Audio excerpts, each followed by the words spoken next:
தமிழில் முதல் பக்தி சேனல் சாய் டிவி.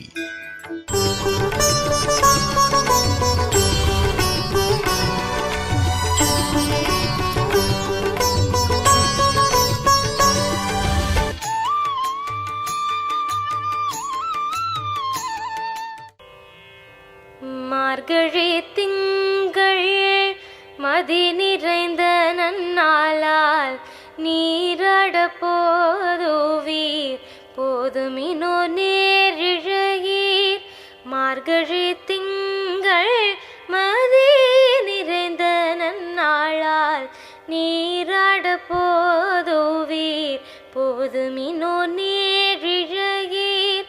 சீர்மல்குமாய் பாடி செல்வச் சிறுமீர்காள் சீர்மல்கும் ஆய்பாடி செல்வச் சிறுமீர்காள் கூர்வேல் கொடல் தொழிலில் நந்த கோபன் குமரன் கூர்வேல் கொடல் தொழிலில் நந்த கோபன் குமரன். ஏறாத கண்ணி யசோத இளஞ்சிங்கம் கார்மேனி செங்கன் கதிர்மதியம் போல் முகத்தான்.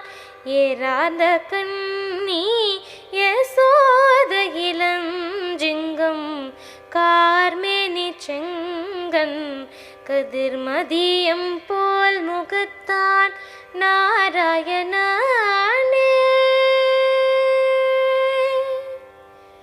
நாராயணனே நமக்கு பறை தருவான். நாராயணனே நமக்கு பறை தருவான். பாரோர் புகழ படிந்தெலோரும் பாவாய் பாரோர் புகழ படிந்தெலோரும் பாவாய். नीलातुङ्गस्तनगिरितटी सुप्तमुद्बोध्य कृष्णं पारार्थ्यं स्वं श्रुतिशतशिरः सिद्धमध्यापयन्ती स्वोच्छिष्टायां स्रजिनिगलितं या बलात्कृत्य भुङ्क्ते गोदा तस्यै नम इदमिदं भूय एवास्तु भूयः. அன்னவயல் புதுவையாண்டாள் அரங்கற்கு பன்னு திருப்பாவை பல்பதியம் இன்னிசையால் பாடிக் கொடுத்தாள் நற்பாமாலை பூமாலை சூடிக் கொடுத்தாளை சொல்லு. சூடிக் கொடுத்த சுடற்கொடியே தொல்பாவை பாடி அருளவல்ல பல்வளையாய். நாடி நீ வேங்கடவர்க்கென்னை விதி என்ற இம்மாற்றம் நாங்கடவா வண்ணமே நல்கு. சாய் டிவி நேயர்கள் அனைவருக்கும் மார்கழி மாத முதலாம் நாள் வணக்கங்கள். ஆண்டாள் திருவடிகளே சரணம். மார்கழி மாசம்னு சொன்னாலே நமக்கெல்லாம் மனதுக்கு சந்தோஷம் கொடுக்கும் ஒரு மாதம். மார்கழி மாதம்னு சொன்னா மனசுல நிறைய விஷயங்கள் ஞாபகம் வரும். மார்கழி பனி, மார்கழி கோலங்கள், விடிய காலையில திறக்கும் கோவில்கள், கோவில்கள்ல கொடுக்கும் சூடான பிரசாதம், சபாக்கள், கச்சேரிகள், வைகுண்ட ஏகாதேசி, உஞ்சவிருத்தி மாட வீதியில வலம் வந்து பஜனை பாடுறது, இதெல்லாம் இருந்தாலும் அந்த லிஸ்ட்ல டாப்ல இருக்கிறது நம்மளோட ஆண்டாளும் திருப்பாவையும். இந்த மார்கழி மாதம் 30 நாளும் பாசுரங்கள் வாசிக்க கத்துக்க போறோம். பாசுரங்களோட விளக்கத்தையும் புரிஞ்சுண்டு அனுபவிக்க போறோம். இன்னைக்கு முதல் நாள், முதல் பாசுரம் மார்கழி திங்கள். ஒரு தடவை சிரவணம் பண்ணிட்டு பாசுரத்தை கத்துக்கலாம். மார்கழி திங்கள் மதி நிறைந்த நன்னாளால் நீராட போதுவீர் போதுமினோ நேரிழையீர் சீர்மல்குமாய் பாடி செல்வச் சிறுமீர்காள் கூர்வேல் கொடுந்தொழிலன் நந்தகோபன் குமரன் ஏறார்ந்த கண்ணி யசோதை இளஞ்சிங்கம் கார்மேனி செங்கண் கதிர் மதியம் போல் முகத்தான் நாராயணனே நமக்கே பறை தருவான் பாரோர் புகழ படிந்தேலோர் எம்பாவாய். முதல் பாசுரம் மார்கழி திங்கள். அதை நம்ம வாசிக்க கத்துக்கலாமா? மார்கழி திங்கள் மதி நிறைந்த நன்னாளால் மார்கழி திங்கள் மதி நிறைந்த நன்னாளால் நீராடப் போதுவீர் போதுமினோ நேரிழையீர் நீராடப் போதுவீர் போதுமினோ நேரிழையீர் சீர்மல்குமாய் பாடி செல்வச் சிறுமீர்காள் சீர்மல்குமாய் பாடி செல்வச் சிறுமீர்காள் கூர்வேல் கொடுந்தொழிலன் நந்தகோபன் குமரன்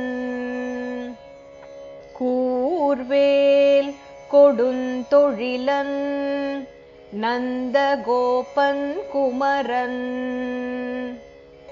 ஏறார்ந்த கண்ணி யசோதை இளஞ்சிங்கம் ஏறார்ந்த கண்ணி யசோதை இளஞ்சிங்கம் கார்மேனி செங்கண் கதிர் மதியம் போல் முகத்தான்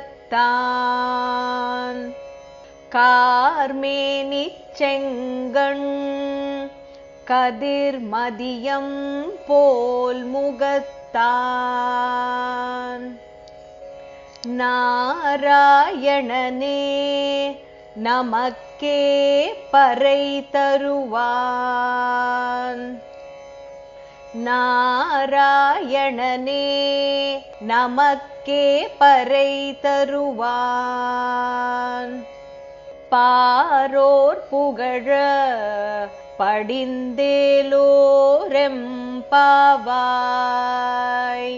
பாரோர் புகழ படிந்தேலோரெம்பாவாய் மார்கழி திங்கள் மதி நிறைந்த நன்னாளால் நீராடப் போதுவீர் போதுமினோ நேரிழையீர் சீர்மல்குமாய் பாடிச் செல்வச் சிறுமீர்காள் கூர்வேல் கொடுந்தொழிலன் நந்தகோபன் குமரன் ஏறார்ந்த கண்ணி யசோதை இளஞ்சிங்கம் கார்மேனி செங்கண் கதிர் மதியம் போல் முகத்தான் நாராயணனே நமக்கே பறை தருவான் பாரோர் புகழ படிந்தேலோரெம்பாவாய். வேதமனைத்துக்கும் வித்தாம் திருப்பாவை. வேதத்துல என்னெல்லாம் சொல்லப்பட்டிருக்கோ அத்தனையும் சாரமாக இருக்கு திருப்பாவையில. ஆண்டாள் வேயர் குல பெண், தன்னை ஒரு ஆயர்குல பெண்ணாக கருதி, அதாவது துவாபர யுகத்துல கிருஷ்ணரோட வாழ்ந்த கோபிகைகள் அவர்களாகவே கருதி ஸ்ரீவில்லிபுத்தூர்ல இருக்கும் போது ஸ்ரீவில்லிபுத்தூரை பிருந்தாவனமாக கோகுலமாக நினைச்சு அங்க இருக்கிற வடபத்திரசாயி அவரை கிருஷ்ணராக எண்ணி அங்க இருக்கிற குளத்தையே யமுனா நதிக்கரையாக நினைத்து தோழிகள் எல்லாரும் கோபிகைகள் எல்லாருக்கும் ஒரே குறிக்கோள் கிருஷ்ணரை அடையணும் அப்படின்னு பாவித்து இயற்றினார் திருப்பாவைய. திருப்பாவைய சொல்லும் போதும் ஐந்தும் ஐந்தும் அப்படின்னு சொல்லுவா.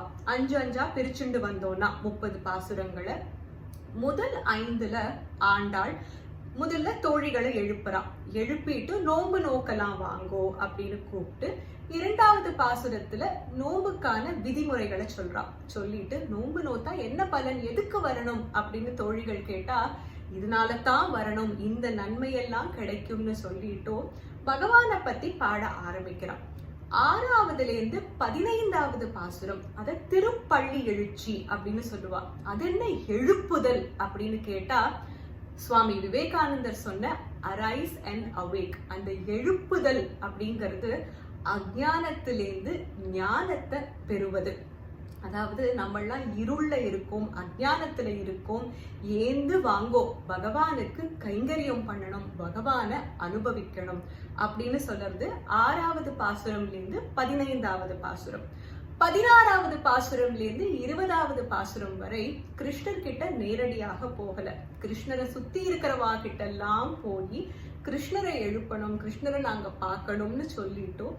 அதுக்கப்புறமாக கிருஷ்ணர் கிட்ட நேரடியாக அவரோட புகழ சொல்லி கடைசியில எதுக்காக நான் நோன்பு நோக்கிறேன், எனக்கு என்ன வேணும் அப்படிங்கறதையும் கேட்டு பலஸ்ருதி சொல்றா.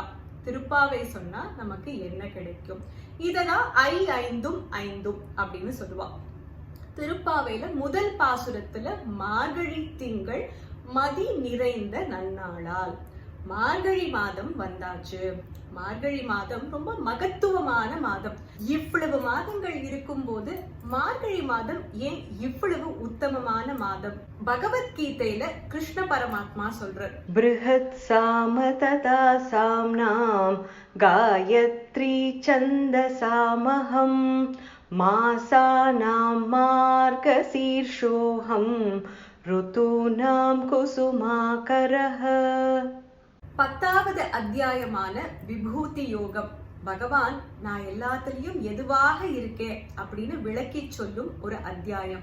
இதுல பிருஹத் சாம ததா சாம்னாம், நான் வேதங்கள்ல சாம வேதமாக இருக்கேன், மந்திரங்கள்ல காயத்ரி மந்திரமாக இருக்கேன், மாசங்கள்ல நான் மார்கழி மாதமாக இருக்கேன், காலங்கள்ல வசந்த காலமாக இருக்கேன். கிருஷ்ணர் தான் எந்த மாசமாக இருக்க விரும்புறேன், எந்த மாசமாக இருக்கேன்னு சொல்றது மார்கழி மாதம். அப்படி என்ன விசேஷம் இந்த மார்கழி மாதத்துல அப்படின்னா, நமக்கு ஒரு நாள் அப்படிங்கிறது 24 மணி நேரம். அதை பகல் இரவுன்னு சொல்லுவோம். காலை 6 மணிலேருந்து மாலை 6 மணி வரை பகல், மாலை 6 மணி முதல் அடுத்த நாள் காலை 6 மணி வரை இரவு. இதே பித்ருக்கள் எடுத்துட்டோம்னா அமாவாசை பௌர்ணமி, இதுக்கு அப்புறம் வர சுக்லபக்ஷம் கிருஷ்ணபக்ஷம் 15 நாட்கள்ங்கிறது ஒரு நாள். அதாவது நம்மளோட 30 நாள் அப்படிங்கிறது அவளுக்கு ஒரு நாள். இதே தேவர்களுக்கு உத்தராயணம் தட்சிணாயணம் 6 மாதங்கள், நம்மளோட 6 மாதங்கள் அவளுக்கு ஒரு நாள் கணக்கு. உத்தராயணம் 6 மாதம்ங்கிறது பகலும், தட்சிணாயணம் ஜூலை முதல் ஜனவரி மாதம் வரை அது இரவு ஆகிறது. இப்போ உத்தராயணத்துக்கு முன்னாடி நேரம் அப்படிங்கிறது பிராம முகூர்த்தம். நமக்கு காலையில சூரிய உதயத்துக்கு முன்னாடி சொல்றோமே, அந்த பிராம முகூர்த்தம்ங்கிறது ரொம்ப சாத்வீகமான ஒரு நேரம். அதனாலதான் காத்தால எழுந்து யோகா பண்ணணும், மெடிடேஷன் பண்ணணும், மந்திரங்கள் சொல்லணும், பூஜை பண்ணணும் அப்படின்னு சொல்றது. அந்த நேரத்துல வெளி உலகத்திலையும் எந்த விதமான ஒரு டிஸ்டர்பன்ஸ் இருக்காது. அப்ப நம்ம பண்றது நமக்கும் மன நிறைவாக இருக்கும், எந்த விதமான தடங்கள் இல்லாம அது எங்க போய் சேரணுமோ அங்க சேரும். தேவர்கள் இந்த நேரத்துல ரொம்ப சாத்வீகமா இருப்பா. தேவர்களோட குணாதிசயம் என்னன்னு பார்த்தோம்னா, சாதாரணமாக அவ்வளவு சுலபமாக ஜீவாத்மாக்களை பரமாத்மா கிட்ட அண்ட விட மாட்டான். நம்ம நிஜமாவே ஸ்ரத்தையான பக்தியோட தான் இருக்கோமா, பகவான நிஷ்காமியமா பிரார்த்தனை பண்றோமான்னு பார்த்துட்டே இருப்பாளாம். அவ இந்த நேரத்துல ரொம்ப சாத்வீகமாக இருக்கிறதுனால சரி ஏதோ மந்திரம் சொல்றான் அத பகவானுக்கு சேர்த்து விடலாம் அப்படின்னு சொல்லுவாளாம். அதனாலதான் மார்கழி மாசத்துல நம்ம என்ன பகவானை ஒட்டி பண்ணினாலும் அது நேரடியாக பகவானுக்கு போய் சேர்ந்து அதனோட பலன் பல மடங்கு கிடைக்கும் அப்படிங்கிறது ஐதீகம். அந்த காரணத்துக்காகத்தான் மார்கழி மாசத்துல மத்த விசேஷங்கள்லாம் வேண்டாம் அப்படின்னு சொல்றது. ஏன்னா முழுக்க முழுக்க பகவானை நினைச்சுட்டு இருக்கணும். பகவானுக்கு பஜனை பாடலாம், ஸ்லோகங்கள் சொல்லலாம், ராமநாமா எழுதலாம், திருப்பாவை சொல்லலாம், திருவம்பாவை சொல்லலாம், நாம சங்கீர்த்தனம் பண்ணலாம், எவ்வளவோ கைங்கரியம் பண்ணலாம். மார்கழி மாதம் முழுவதும் பகவான ஸ்மரணை பண்ணிட்டு இருந்தா நமக்கு அதோட பலன் நிறைய கிடைக்கும். அதனால தான் இது உத்தமமான மாதம் அப்படின்னு சொல்லப்படுறது. அது மட்டும் இல்லாம சயின்டிபிக்காவும் இதுக்கு ஒரு காரணம் இருக்கு. Ozone layer கேள்விப்பட்டிருப்பேன். மார்கழி மாதம் போது அந்த ஓசோன் லேயர் கொஞ்சம் கீழே இருக்கிறதுனால காத்து ரொம்ப தூய்மையாக இருக்கும். அதனாலதான் காலையில ஏந்து மார்கழி மாசத்துல கோலம் போடுறது, உஞ்சவிருத்தி போகிறது அப்படிங்கிற பழக்கம் வந்தது. அந்த காலத்துல புருஷாள் கோவிலுக்கு போவா, உஞ்சவிருத்தி எடுத்துட்டு பஜனை பாடிட்டு போவா. ஆனா பெண்கள் இன்னும் ஆத்திலேயே தான் இருந்தா. அவளை வெளியில கொண்டு வரதுக்காகத்தான் அந்த பனியில ஓசோன் லேயர்ல இருந்து நல்ல காத்து நமக்கு வரணுங்கிறதுக்காகத்தான் பெரிய பெரிய கோலங்கள் போடணும் மார்கழி மாதத்துல. ஏன்னா வீட்டை விட்டு வெளியில நிறைய நேரம் இருந்தோம்னா அந்த காத்தை நம்ம டிரெக்டாக சுவாசிக்க முடியும். இதுதான் சயின்டிபிக்கான காரணமும் கூட. மார்கழி திங்கள் மதி நிறைந்த நன்னாளார். நம்ம ஒரு வரி பார்த்துட்டு வரும்போது அதோட நேரடி அர்த்தமும் பார்க்கலாம். எங்கெல்லாம் ஸ்வாபதேச அர்த்தம், அதாவது உள் அர்த்தம், நமக்கு ஞானம் கொடுக்கிற மாதிரி இருக்கும் அர்த்தம், அது இருந்தா அதையும் பார்த்துட்டே வரலாம். மார்கழி திங்கள் மதி நிறைந்த நன்னாளால். மார்கழி மாதம் வந்தாச்சு, மகத்துவமான மாதம் இது. அதோட காரணம் என்னங்கறத பார்த்தோம். இங்க மதி நிறைந்த, திங்கள் மதி இரண்டுமே நிலவை குறிக்கிறது. ஸ்வாபதேச அர்த்தம், அதோட இன்னர் மீனிங் என்ன அப்படின்னு பார்த்தோம்னா, மதிங்கிறது அறிவு, அந்த அரைசன் அவேக். பகவத் கைங்கரியம் பண்ண போறோம், நோம்பு நோக்க போறோம், பகவானை பத்தி பாட போறோம். இதெல்லாம் பண்ணாலே நமக்கு ஞானம் கிடைக்கும். அதனால மதி நிறைந்த நல்ல நாள். நம்ம நோம்பு நோக்க போறோம்னாலே அது நல்ல நாள் தான். நீராட போதுவீர், போதுமினோ நேரிழையீர். நீராட போகலாம். இங்க நீராடுதல்ங்கிறது போய் குளிச்சுட்டு வரலாம் அப்படின்னு சொல்றான். இன்னொரு அர்த்தம், ஸ்வாபதேச அர்த்தம் நீராடுதல்ங்கிறது பகவானோட கல்யாண குணங்கள்ல நம்ம மூழ்கி போறது, பகவத் ஸ்மரணையில இருக்கிறது. நீராட போதுவீர், போதுமினோ நேரிழையீர். சொல்லும் போதே அழகான பெண்களே, அணிகலன்கள் அணிந்த பெண்களே அப்படின்னு சொல்றா. இனிமேதான் ஸ்நானம் பண்ண போகணும். ஸ்நானம் பண்ண போகும்போதுதான் அணிகலனை கட்டி வச்சுட்டு போறது வழக்கம். அதனால இப்போ அந்த பெண்கள் அணிகலன்கள் அணிஞ்சுட்டு இருக்கா. இந்த இடத்துல நம்ம பார்த்தோம்னா ஆண்டாள் தோழிகளை எப்படி கூப்பிடுறா, நீராட போதுவீர் அப்படின்னு சொல்றா. நம்ம சாதாரணமாக தோழிகளை கூப்பிட்டா எப்படி கூப்பிடுவோம்? ஒரு ஃப்ரெண்டுக்கு போன் பண்ணினா வா போலாம், இந்த காரியம் பண்ண போலாம், ஏ வாடி வரையா அப்படின்னு தான் கேட்போம். ஆனா இந்த இடத்துல ஆண்டாள் நீராட போதுவீர்னு மரியாதையோட சொல்றா. அது ஏன் மரியாதையோட சொல்றான்னா, பகவத் கைங்கரியம் பண்றதுனால அந்த இடத்துல தானாகவே அங்க மரியாதை வருது. பகவத் கைங்கரியம்ங்கிறது அப்பேற்பட்ட உத்தமமான ஒரு விஷயம். போதுமினோ நேரிழையீர், சீர் மல்கும் ஆய்ப்பாடி செல்வ சிறுமீர்கள். முதல் பாசுரத்திலேயே ஆண்டாள் சொல்லிடுறான், தான் ஸ்ரீவில்லிபுத்தூர்ல இருக்கோம், ஆனா நான் நினைச்சுட்டு இப்ப பாடுறது ஆயர் குல பெண்ணாக நான் பாடுறேன். ஆயர் குலத்துல எப்படி இருக்குமோ அந்த மாதிரி நான் பாவிச்சு பாடுறேன். அப்ப ஷீர் மல்கும் ஆய்ப்பாடி, ஆயர் குலம் கண்ணன் இருக்கிற இடம் இல்லையா, அதனால சீரும் செழிப்புமாக இருக்கு. பால் நிறைந்திருக்கு, தயிர் நிறைந்திருக்கு, அங்கு எல்லாம் வளத்தோட இருக்கு. ஆயர்பாடி செல்வ சிறுமீர்கள், அங்க பெண்களை பார்த்தாலே, சின்ன வயசு பெண்களை பார்த்தாலே அவ்வளவு அழகாக இருக்கா, லட்சணமாக இருக்கா, கண்ணன் இருக்கிறதுனால. செல்வ சிறுமீர்கள் கூர்வே கொடுந்தொழிலன் நந்தகோபன் குமரன். முதல் பாசுரத்துல ஆண்டாள் ரொம்ப அழகாக கண்ணனை பத்தி பாடும்போது முதல்ல தாய் தந்தை அவளை பத்தி சொல்றா. மாதா பிதா குரு தெய்வம் இல்லையா? முதல்ல அப்பாவை சொல்றா. கூர்வேல் கொடுந்தொழிலன். நந்தகோபனோ யாதவ குலத்துல பிறந்தவன்.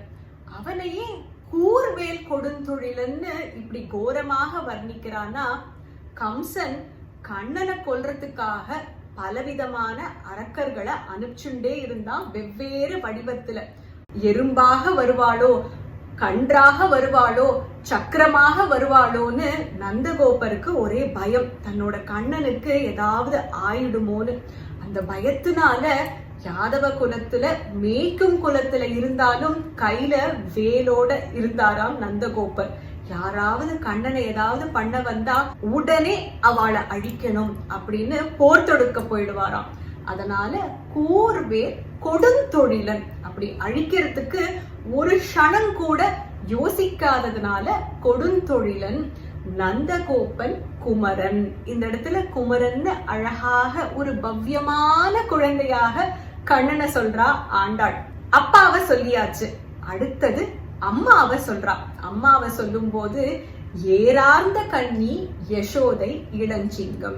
பொதுவாக பெண்களோட கண்களை வர்ணித்தா மீன் மாதிரி கண்கள், துரு துருன்னு கண்கள், அழகிய கண்கள், தாமரை மலர் போன்ற கண்கள்னு சொல்லுவோம். இங்க ஆண்டாள் ஏறார்ந்த கண்ணின்னு சொல்றா.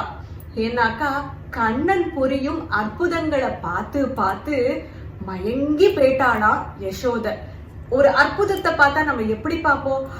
ஆஹா இப்படி ஆயிடுதா அப்படின்னு கண்ணை விரிச்சுதானே பார்ப்போம். அப்படி விரிச்சு விரிச்சு யசோதையோட கண்ணு விரிந்தே போயிடுதுங்கிறதுனால ஏறார்ந்த கண்ணி யசோதை இளஞ்சிங்கம். குமரனாக இருக்கான் கண்ணன் நந்தகோபருக்கு, ஆனால் யசோதைக்கு இளஞ்சிங்கமாக இருக்கான். வாலுத்தனம் எல்லாம் அம்மா கிட்டதான், அப்பா கிட்ட வாலெல்லாம் சுருட்டி நல்ல பிள்ளையாட்டம் இருப்பானா கண்ணன். மாடு மேய்க்கும் கண்ணே அந்த பாட்டுல கேட்டிருப்பேன். மாடு மேய்க்கும் கண்ணே நீ போக வேண்டாம் சொன்னேன். அதுல பிரியமுள்ள நந்தகோபர் பாலன் எங்கே என்று கேட்டால் என்ன பதில் சொல்வேனடா என்னருமை கண்மணியே. யசோதா பாடும்போது கண்ணன் சொல்றான், பாலருடன் வீதியிலே பந்தாடுறேன் என்று சொல்லம்மா. நீ கூப்பிட்டேன்னா ஒரு நொடியில நான் ஓடி வந்துடுவேன். அப்பா கிட்ட பயம் எல்லா குழந்தைகளுக்கும் அப்படித்தானே. எல்லா வாலுத்தனமும் அம்மா கிட்டதான் நடக்கும்.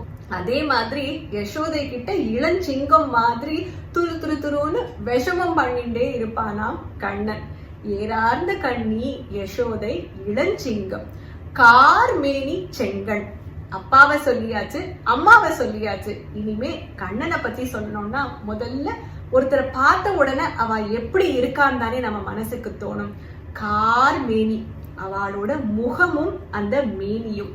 முகத்துல கண்கள் கதிர் மதியம். ஒரு பக்கம் சூரியன், ஒரு பக்கம் சந்திரன். அதென்ன ஒரு பக்கம் சூரியன் ஒரு பக்கம் சந்திரன்னா, தீய குணம் உடையவாளுக்கு கண்ணனோட கண்கள் சூரியன் மாதிரி வெப்பத்தை கொடுக்கிறது. இந்த பக்கம் இருக்கும் திங்கள் மாதிரி இருக்கும் கண்கள் பக்தாளுக்கு, நல்ல குணம் உடையவாளுக்கு சந்திரன் மாதிரி குளிர்ச்சி தருது. அதே மாதிரி கரிய மேனி கொண்டவன் அந்த கண்ணன். நாராயணனே நமக்கே பறை தருவான். அந்த நாராயணனே நமக்கு பறை கொடுப்பான். பறைங்கிறது ஒரு விதமான வாத்தியம். இந்த இடத்துல மோட்சத்தையும் குறிக்கிறது. பக்தாளுக்கு என்ன வேணும்? பகவத் கைங்கரியம் பண்ணணும், பகவத் ஸ்மரணை வேணும், மோட்சம் வேணும். உனக்கு என்ன வேணுமோ அத பறையாக பகவான் உனக்கு கொடுப்பார். அப்படிப்பட்ட நோன்பு நோக்க போறோம். எப்படிப்பட்ட நோன்பு? பாரோர் புகழ படிந்தேலோர் எம்பாவாய். இந்த பூமியில இருக்கும் அத்தனை பேரும் போற்றுவா. நம்ம நோன்பு இருக்கிறத பார்த்து அப்படி இருக்க போறோம். இந்த இடத்துல ஸ்வாபதேச அர்த்தமாக நம்ம என்ன பார்க்கணும்னா, நாராயணனே நமக்கே பறை தருவான். ஆண்டாள் பாட வந்திருக்கிறதோ கிருஷ்ணரை, ஆனா சொல்லும் போது நாராயணன்னு சொல்றான். அது ஏன்னா கிருஷ்ணரை அடையணும்னாலும் நம்ம மனசுல தியானிக்க வேண்டியது, சொல்ற மந்திரம் என்னவா இருக்கணும்னா ஓம் நமோ நாராயணா. அதே மாதிரி நாராயணன் நமக்கு பறை தருவான்னு சொல்லல, நாராயணனே. அப்பேற்பட்ட பரமாத்மாவான நாராயணன் சாதாரண ஜீவாத்மாவான எனக்கு பறை அனுக்கிரகம் பண்ணுவான். எனக்கு போய் பண்ணுவானா அப்படின்னு யோசிக்காதீங்கோ. பாவை நோன்பு நோக்க ஏந்து வாங்கோ, நீராட வாங்கோன்னு கூப்பிடுறா ஆண்டாள்.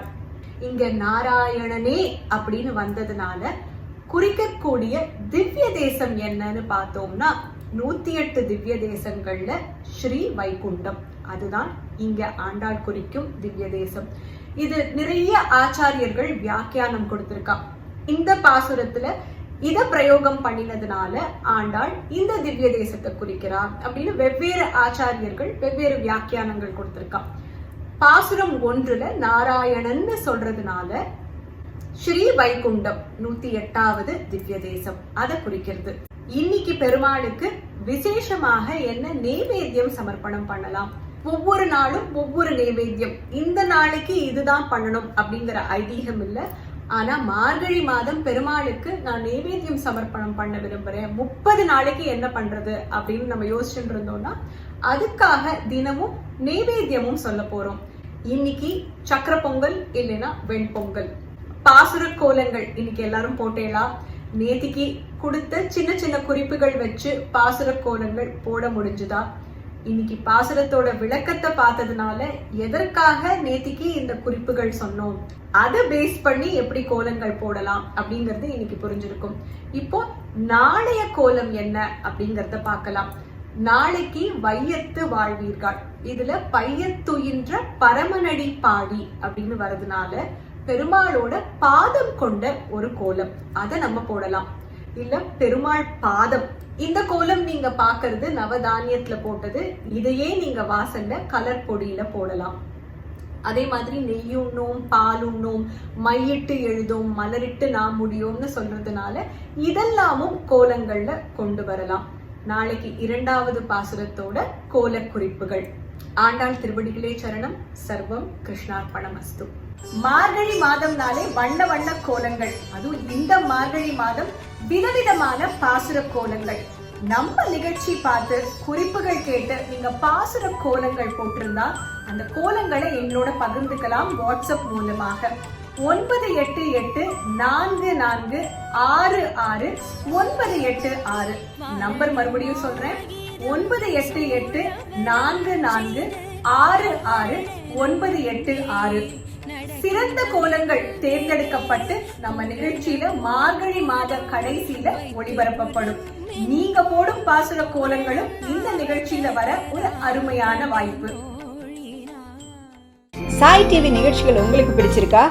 லைக் பண்ணுங்க, ஷேர் பண்ணுங்க, கமெண்ட்ஸ் பண்ணுங்க, சப்ஸ்கிரைப் பண்ணுங்க, பக்கத்துல இருக்கிற பெல் சிம்பலை பிரஸ் பண்ணுங்க.